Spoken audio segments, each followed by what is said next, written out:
we have Eva, our Madagascar ringtail lemur.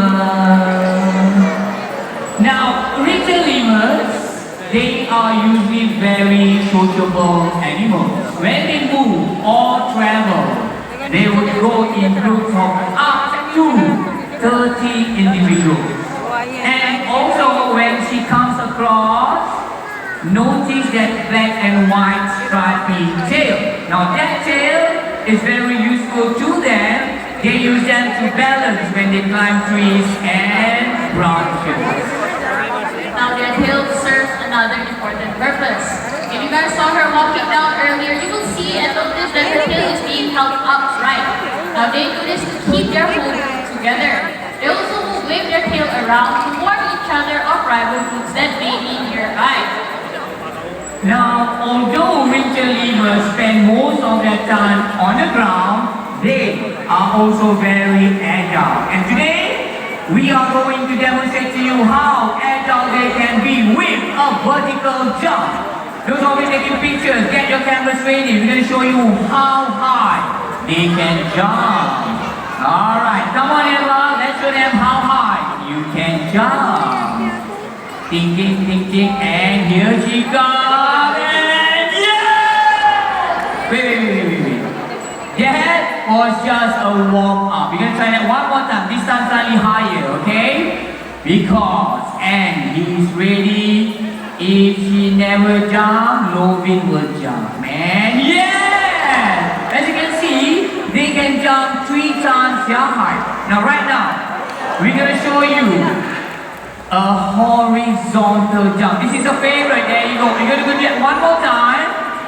And yes, now ringtail lemurs, they can jump 30 feet from tree to tree. Now this is very useful for them when they want to avoid their predators. Alright? Everybody say bye-bye, Eva. Now animals, they come with many specialized skills or adaptations that we humans do not. For example, if we want to dig up some soil to plant some seeds, we need the help of tools. Now the next animal we're about to meet actually comes equipped with physical features that make them masters of digging, rooting, and foraging in the wild. Now little is known about this secretive creature from Asia. So, you are so fortunate to have the opportunity to meet our greater hawk badger. This is Marshall. Now greater hawk badger, they are usually very solitary and shy. Now they love to dig complex burrows and tunnels in which they hide in. Also, if you notice that marking on their face, now that marking is to warn their predators to back off. If not, they will release a stinky odor to deter their predators. Now they have a pig-like snout, strong claws, and sharp bottom teeth. They use all feet to dig deep into the ground looking for food. Now this may look like a pile of leaves to us, but to them it's actually a buffet filled with hidden roots, fallen fruits, insects, and many more. As he has made his way back home, you should know that they are actually rapidly declining in the wild due to poaching, snares, and even habitat destruction. We hope that you guys agree that they deserve our protection. Well, I totally agree with you. Now, I'm sure you noticed that 2 small primates running up and down. Did you all see that? Yes. Now those are our cotton-top tamaris. They are one of the smallest species of primates in the world. We have 2 of them. That's Rico and Esteban. You buy one, you get another one. But the reason being is that when they give birth, they always come in twins. So those 2 brothers are always free-ranging everywhere, alright? Now Ida, Yes, Sunny. early on when I was inside the cave, guess what I found? I found myself a fresh snake skin. Oh, wow. Now, I think this snake skin came from a snake hiding in the cave. I'm just going to take a look, okay? Alright, Sunny, you stay safe. Now while Sunny is going to find some snakes for us, can anyone tell me why do snakes shed their skin? Does anyone know why? Yes, just know the answer, guys. Yes, that's right. I'm hearing so many correct answers. They do this to grow bigger. Now they also do this to get rid of parasites that may be embedded in their skin. Now we humans, we shed millions of skin cells every day. But for a snake, they will shed in one continuous layer, just like this one. Hey, idol! Yes, Sunny. Look what I found! Oh, wow! Not one, but 2 snakes! That's amazing! Okay, you take one, and I will take another one. Okay, now ladies and gentlemen, this is a ball python, also known as the royal python. Now ball pythons can be found in Africa, and they are highly respected and seen as saviors in the local folktale. Now these snakes, they are usually very gentle and not venomous. Now this over here I have is an albino corn snake. Now this means that they do not have enough melanin to produce their natural black markings. Now these snakes can usually be found in the States, and where they get their name from is because the patterns on their body actually resemble Indian corn, otherwise known as maize. Now these snakes, they're actually very beneficial to us humans as they help control the rodent population. Alright, now earlier on, we have chosen 2 volunteers to come down here to help us with the snake. Now, ladies and gentlemen, put your hands together for Andrew and Emma! Andrew, come here. Come here, don't be shy. Come, stand right here. Come, stand here. Face the audience. Andrew, where are you from? Where? Ladies and gentlemen, we have Andrew all the way from Singapore! Okay, how about Emma? And over here I have Miss Emma who comes all the way from England, everybody! Yes! Okay, Andrew, do one favor. Feel the snake. And tell everybody here, is the snake wet and slimy or smooth and dry? Smooth and dry. How about you, Emma? She agrees that it's smooth and dry as well. That's right. Now, ladies and gentlemen, many people have this misconception that snakes are wet and slimy because of that glossy shine on their skin. Well, they are not. Alright, they are actually smooth and dry. Alright? Okay, Andrew, one last time. Come, put your hands there. Look at Daddy and smile. Okay? Alright, now ladies and gentlemen, once again, put your hands together for Andrew and Emma. Thank you, Andrew. You can go now. Alright. Now, that was cool, but let's get serious. Now, when you buy yourself a fancy snakeskin handbag or even pair of shoes, this is not what it's made of. But this is what is used. The skin of a real living snake. Now, countless of snakes have been captured and killed to supply the fashion industry, and many more have been trapped for the illegal wildlife factory. So, let's find a more ethical way to be fashionable and more humane way to choose a pet, right? Okay, looks like it's time for them to go back and rest. Everybody say bye-bye, snakes! Bye, snakes! Now for the rest of you, not to worry, the snakes will be coming out again at the end of the show.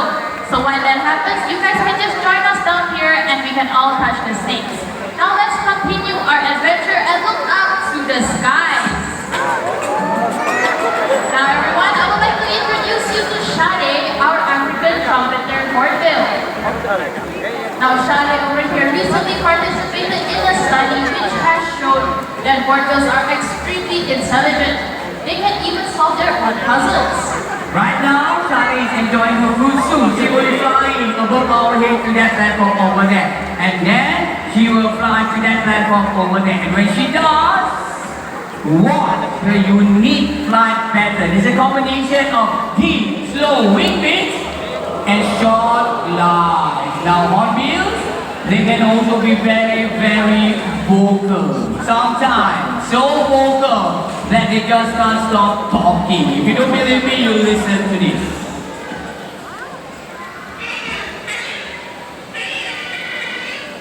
Can you hear that? Now, Aida, what does it sound like? It sounds a lot like a crying baby. Sounds exactly like a crying baby. Now, where is Shadi? She's back over there. Okay. Shadi! Now, Hornbills are omnivores, which means that flying insects are on the menu. Today we won't be using any flying insects. Instead, Sunny over there has a juicy piece of rib that he's going to toss, and Shadi will catch it for us. but in the first place, let's try to get Shadi out. Okay, Shadi coming out? I know why she's not coming out, because she wants everybody to call her out. Everybody call Shadi! Can you see her? Can you see her? No, because she's not out yet. Okay, Shadi, are you coming out? Oh, Shadi! Shadi! Shadi? Let's see if our friends at the back are able to help us bring Shadi out. Oh, there she is. Yeah, there she is. Okay. Now, Shadi, come here. Shadi. Okay, I need all of you to help me to count to 3, okay? But let's get her over here. Shadi, come. Yes, okay. Shadi's ready. Are you all ready? 1, 2, 3, and...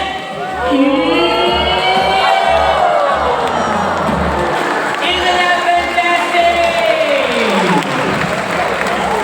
Now that's how agile they can be. That is how they will just swoop down to catch even a flying insect on the go. Oh, thank you, Shadi. You can go back now. Now as Shadi sits out there, let's all meet the next animal. The next animal we're about to meet might seem rather intimidating, but it's actually quite gentle and non-aggressive. They like to sit up in the early morning suns with their wings spread wide open to soak out those feel-good rays. I'm sure everybody can see her right now. Let's all say hello to Hera, our turkey vulture.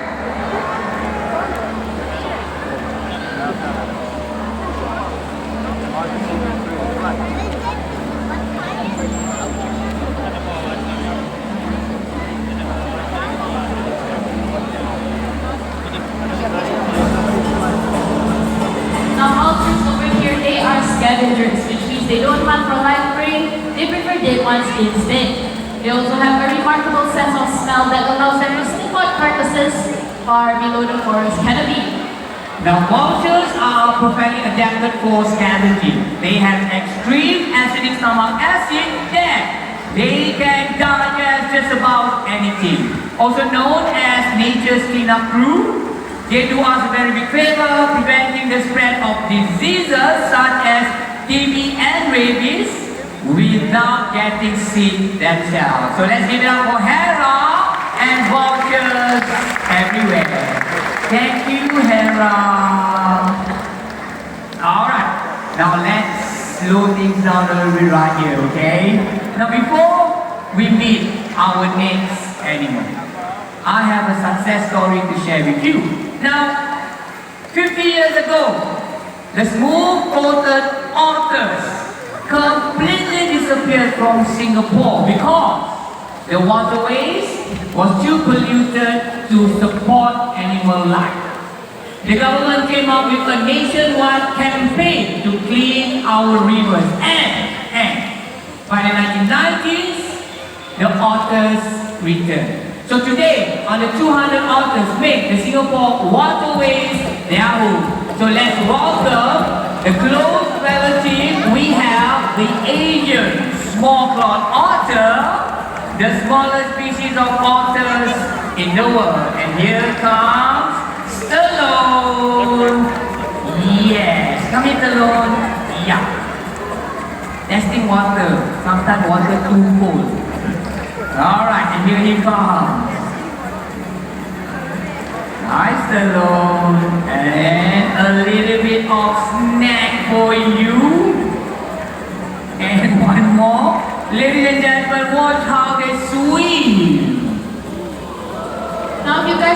closely at the glass panel, you will see that he is doggy paddling around fairly slowly using all four legs.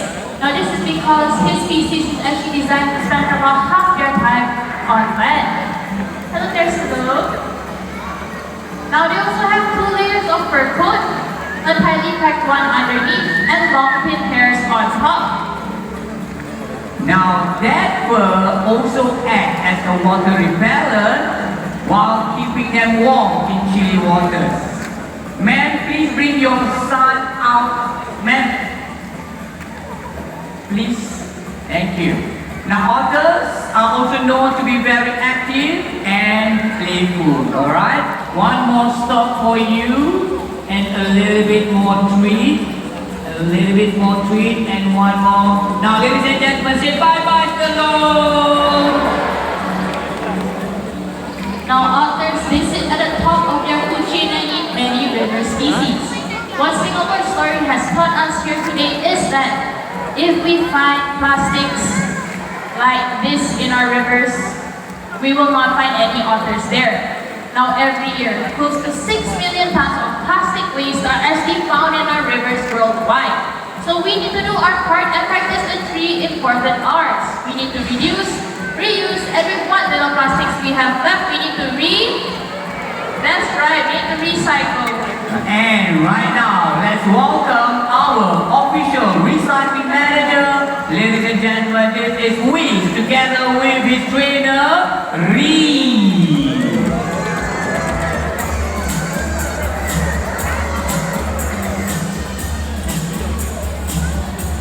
Alright, Wiz, let's show them how it is done. We will start recycling with the tin can. And then the plastic bottle. Another plastic bottle. And last but not least, with this side. Last but not least,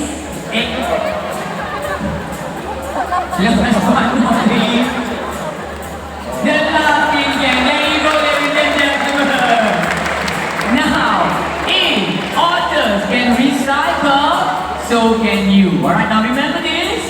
Clean rivers have happy otters. Everybody say bye-bye, Reese.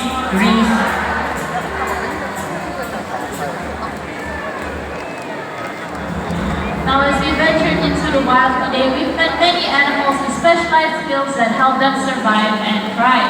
But yet, many animals in the wild are still suffering due to us humans. Our actions matter and all of you here have already helped just by coming to the Singapore Zoo. Now, every ticket that you buy helps us to protect wildlife by enabling us to support over 40 conservation projects throughout Southeast Asia. Now, we have to be partners in caring for our planet and the amazing animals that inhabit it.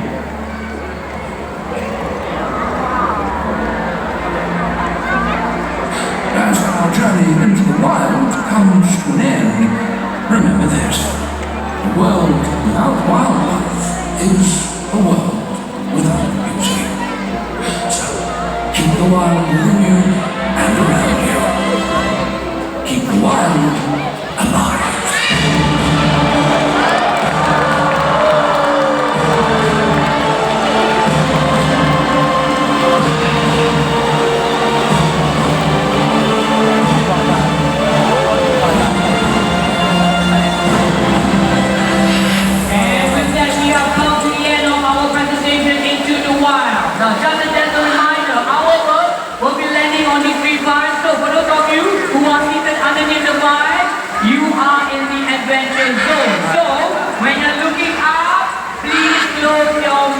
Just in case, okay? You might even want to move aside before they drop something on you, alright? On behalf of the Singapore Zoo, my colleague and my partner, Aida, we would like to thank you for joining us right here and Into the Wild. Take care, have a good day at the Singapore Zoo, and goodbye.